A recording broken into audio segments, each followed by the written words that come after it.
Good morning friends. Next lecture છે આપણે lecture series જોઈ રહ્યા છીએ દ્રવ્યગુણની અંદર સિનોનિમ્સ વાળી, કે ઔષધો અને ઔષધોના નામના સિનોનિમ્સ.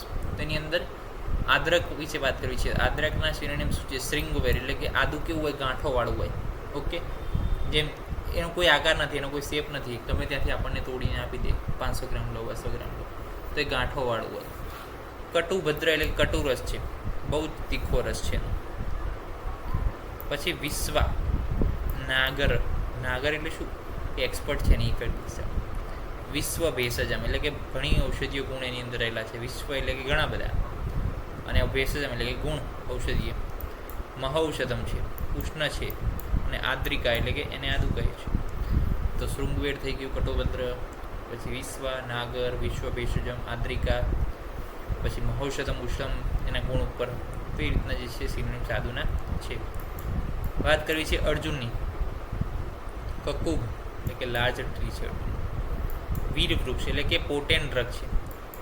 વીર વૃક્ષ. ધવલ, ધવલ એટલે શું છે? એની બાર્ક વ્હાઇટ છે. નદી સર્જ એટલે કે નદી કિનારે ઉગે છે. ઇન્દ્રધ્રુવ, ઇન્દ્રનું ઝાડ છે. અર્જુન શેનું ઝાડ છે? ઇન્દ્રનું ઝાડ છે. ઓકે, તો અર્જુનની અંદર કકુબ કે જે મોટું ઝાડ છે, વીર વૃક્ષ છે, વીર છે. નદી સર્જ છે, ઇન્દ્ર વૃક્ષ છે, અને ધવલ છે. વાત કરી છે નેક્સ્ટ અર્કદ્વય. અર્કની અંદર ગણરૂપ એટલે કે ગ્રીગેરિયસ નેચર છે. મદાર એટલે કે ટ્રી જેવું લાગે પણ વ્હાઇટિશ કલરનું હોય. પછી શ્વેત પુષ્પ, વ્હાઇટ પુષ્પો હોય. અર્ક કેવું કે તો કે જે હનુમાનજીને આપણે ફૂલ ચડાવીએ છીએ આંકડાના, એ આંકડો એ અર્ક. શ્વેત પુષ્પ હોય ને વ્હાઇટ. સદા પુષ્પ એટલે કે આખું વરસ પુષ્પ રહે, એમાં કોઈ સિઝન હોય નહીં, ગમે ત્યારે તોડો ગમે ત્યારે ઉગે. અલર્કમ, પ્રતાપસ એટલે કે ઉષ્ણવીર્ય. પ્રતાપ શું છે? એનું પ્રતાપ છે, તાપ છે, ઉષ્ણવીર્ય છે. પોટેન્ટ ઇરિટન્ટ પ્રોપર્ટીઝ ધરાવે છે. એટલે આપણે નથી કહેતા આપણા પેરેન્ટ્સ શું કે ભાઈ આંકડાના જે દૂધ નીકળે એને બહુ અડવું નહીં, એને આંખે ના લગાડવું, એની કોઈ મ્યુકોઝાની સરફેસ ઉપર અડે નહીં, એ પ્રમાણે આપણે કાળજી રાખવી જોઈએ. કારણ કે જો ત્યાં અડશે તો શું થશે? ઇરિટેશન થશે, અને એનું વિષકારી ઇફેક્ટ પણ આપણને જોવા મળશે. તો આ થઈ ગયા અર્કદ્વયના સિનોનિમ્સ, કે ગણરૂપ, મદાર, શ્વેત પુષ્પ, પ્રતાપસ, અલર્ક અને સદાપુષ્પ. પછી અશ્વગંધા.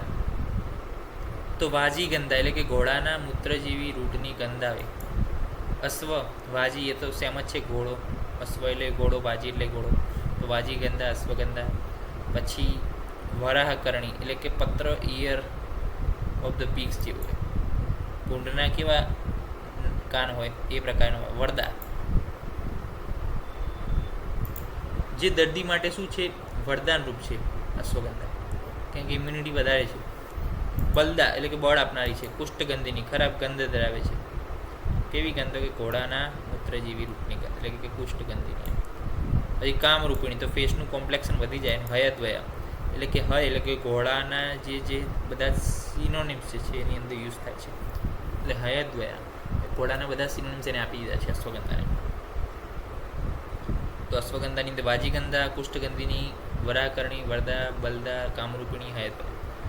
નેક્સ્ટ વાત કરી છે અશોકની. તો કે અશોક છે હેમ પુષ્પ એટલે કે ગોલ્ડન કલરના ફ્લાવર છે. પિંડ પુષ્પ ઝુમખામાં થતા હોય છે પુષ્પો. અને કંદ પુષ્પ, સુગંધ પણ સારી હોય છે. નટ, અશોક રાજા હતા, સ્ત્રી પ્રિય, સ્ત્રીને પ્રિય હોય અશોક, એટલે કે ફ્લાવર્સના સેન્સમાં.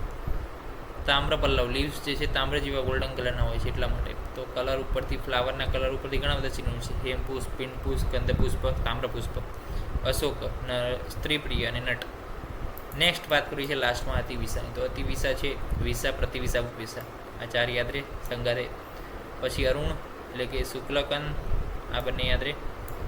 પછી શૃંગી, વિશ્વા, ભંગુરા એટલે કે ફ્રેજાઇલ, વિશ્વા એટલે જાણીતી ઔષધિ, શૃંગી એટલે હોર્ન જેવી રીતના. ધૂણવલ્લભા એટલે કે વોમ્સને જલ્દી આકર્ષે છે. અતિવિષા વોમ્સને જલ્દી આકર્ષે છે. અને શિશુભય જે છે એટલે કે બાળકોમાં પણ ઔષધ તરીકે વપરાય છે અતિવિષા. તો શિશુભય છે જે પણ એને કહેવામાં આવે છે. તો અતિવિષા જે છે એના સિનોનિમ્સ પણ આપણે આજે જોઈ લીધા. નેક્સ્ટ લેક્ચરની અંદર બીજી 6 ઔષધિના સિનોનિમ્સ વિશે વાત કરીશું. ત્યાં સુધી રજા આપશું. જય હિન્દ, જય ભારત, જય આયુર્વેદ, જય ધન્યવાદ. નમસ્કાર.